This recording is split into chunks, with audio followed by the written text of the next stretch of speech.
ശ്രീനാരായണ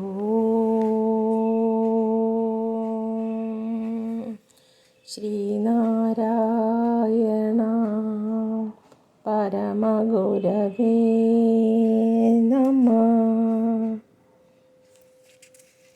ശ്രീനാരായണ ഗുരുദേവ തൃപ്പാദങ്ങളാൽ വിരചിതമായ ഷൺമുഖസ്തോത്രം. ശ്ലോകം 11. എട്ടു ചുറ്റൊടു മോക്ഷമാർഗമടച്ചുമേവിന കുണ്ഡലി കെട്ടറുത്തു കിളർന്നു മണ്ഡലവും പിളർന്നു ഭവത്പദം തുഷ്ടിയോടു പിടിപ്പതിന്നരുളുന്നതെന്നു ഭവാബ്ദിയിൽ പെട്ടുപോകരുതിന്നിയും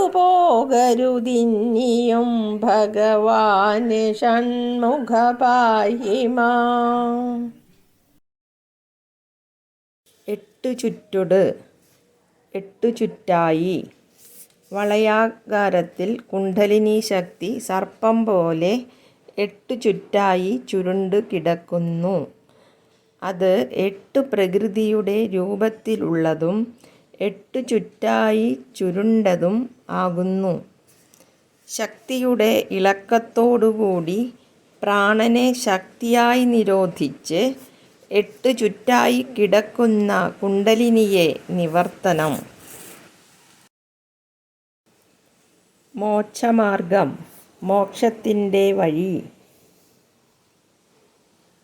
കുണ്ഡലി, കുണ്ഡലിനി ശക്തി. കെട്ടറുത്ത്, കുണ്ഡലിനിയുടെ ചുറ്റുകൾ അഴിച്ച്. കിളർന്ന്, ഉയർന്ന്. പിളർന്ന്, മൂലാധാരം തൊട്ട് സ്വാധിഷ്ഠാനം വരെയുള്ള ചക്രങ്ങൾ കടന്ന് ഭവൽപദം അങ്ങയുടെ കാൽ. തുഷ്ടിയോട് ആനന്ദപൂർവം പിടിപ്പതിനു പ്രാപിക്കുന്നതിനെ അരുളുന്നതെന്ന് എന്നാണ് കാരുണ്യപൂർവം അനുവദിക്കുന്നത്. ഭവാബ്ദിയിൽ സംസാര സമുദ്രത്തിൽ പെട്ടുപോകരുത്, അടിഞ്ഞു പോകരുത്. ഭഗവാനെ എന്ന് സംബോധന. സമഗ്രമായ ഐശ്വര്യം, വീര്യം, കീർത്തി, ശ്രീ, ജ്ഞാനം, വൈരാഗ്യം എന്നീ 6 ഗുണങ്ങൾ ഉള്ളവനാണത്രേ ഭഗവാൻ. എട്ടു ചുറ്റായി ചുരുണ്ട് മോക്ഷമാർഗം അടച്ച് സ്ഥിതി ചെയ്യുന്ന കുണ്ഡലിനിയുടെ കെട്ടറുത്ത് വളർന്ന് മണ്ഡലവും പിളർന്ന് അങ്ങയുടെ പദം ആനന്ദത്തോടെ നേടുന്നതിന് എന്നാണ് അങ്ങ് അരുളുക. ഇനിയും സംസാരസാഗരത്തിൽ പെട്ടുപോകാൻ ഇടവരരുതേ ഭഗവാനെ. ഷൺമുഖ, എന്നെ രക്ഷിച്ചാലും. പ്രപഞ്ചശക്തിയായ പ്രാണൻ മനുഷ്യ ശരീരത്തിനുള്ളിൽ ഏറ്റവും താഴെ വിസർജനേന്ദ്രിയത്തിന് മുകളിൽ മൂലാധാരത്തിന് തൊട്ടു താഴെയായി ഉറങ്ങിക്കിടപ്പുണ്ട്.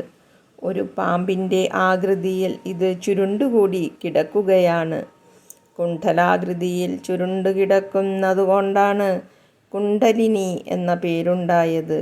കുണ്ഡലിനിക്ക് എത്ര ചുണ്ടുകളുണ്ട് എന്ന കാര്യത്തിൽ മതഭേദമുണ്ട്. 8 ചുരുളുകളുണ്ടെന്നാണ് ഇവിടെ ഗുരുദേവൻ പറഞ്ഞിരിക്കുന്നത്. കുണ്ഡലിനി ഉയർന്നാൽ 6 ആധാരചക്രങ്ങളും ബ്രഹ്മരന്ധ്രവും കഴിഞ്ഞാണ് ശിരസിലുള്ള സഹസ്രാര ചക്രത്തിൽ എത്തിച്ചേരുന്നത്. സഹസ്രാരം 8ാമത്തെ സ്ഥാനമാണ്. ഓരോ ചുരുൾ നിവർത്തുമ്പോൾ ഓരോ സ്ഥാനം എന്നു കണക്കാക്കി ആയിരിക്കാം 8 ചുരുളുകൾ ഗണിച്ചിരിക്കുന്നത്. മൂലാധാരത്തിൽ നിന്നും നട്ടെല്ലിനുള്ളിൽ കൂടി ശിരസിലെത്തിച്ചേരുന്ന ഒരു സൂക്ഷ്മനാഡിയാണ് സുഷുമ്ന. കുണ്ഡലിനി ഉണർന്ന് ഈ നാഡി വഴി ശിരസിലെത്തുമ്പോഴാണ് മോക്ഷാനുഭവമുണ്ടാകുന്നത്. അതുകൊണ്ടാണ് സുഷുമ്നയെ മോക്ഷമാർഗമെന്ന് പറയുന്നത്. ഈ അർത്ഥത്തിൽ തന്നെ ബ്രഹ്മനാഡിയെന്നും ഇതിനു പേരുണ്ട്. ഒരു ലൗകികൻ്റെ ഉള്ളിൽ കുണ്ഡലിനി ഈ സൂക്ഷ്മനാഡിയുടെ ദ്വാരം അടച്ചാണ് വർത്തിക്കുന്നത്.